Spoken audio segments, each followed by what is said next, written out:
Alright, so I'm going to explain random number generation. And basically, random number generation is used in many projects. Video games is one in particular. Basically, anytime there's a chance for something to drop, random number generation determines what you're looking for. And in Python, in order to use it, you have to write a specific line of code to import the necessary library. So Python has these things called libraries, and libraries are basically the easiest way to explain it. It's code written by other people that basically allow you to use their code in your own. Basically, so somebody made code that selects a random number, right? But they released it in a library so people can use it whenever. And that's why you have to write import random at the top of your code.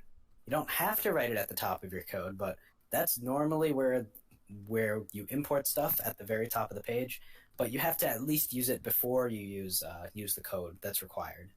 Like I said yesterday, with I think it was variables, you can't eat the cake before you make it. You know, it's the same thing here. You have to declare that you're importing the library before you actually use what's in the library. Here, when you're writing a new project, you'd probably want, let's just pretend this is the top of your thing.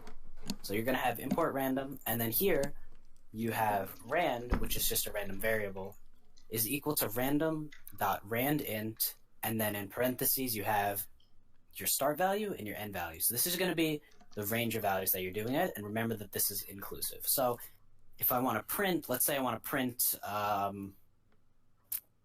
let's combine actually, nah, I'm just going to make this like as simple as possible. I don't know if, I don't want to give away any answers for the assignment later. So basically, I'm just going to print, rand.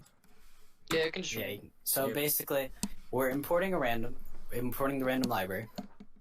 Then we're creating a variable and setting that it equal to random.randint from 1 to 100.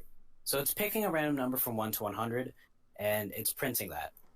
Now, there's a lot of different stuff you can do with this value that's generated, but all we're doing for now is just printing that to the screen, and it's just going to print a random number every time. So here it printed 32 before it printed 55. I'm going to run it again.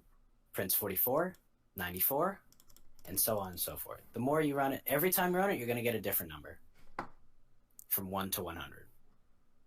Inclusive. Yes, it is inclusive. Some programming languages aren't inclusive. It's a little more confusing, but luckily for Python, it's pretty simple. Just tell them what inclusive means. Just give them.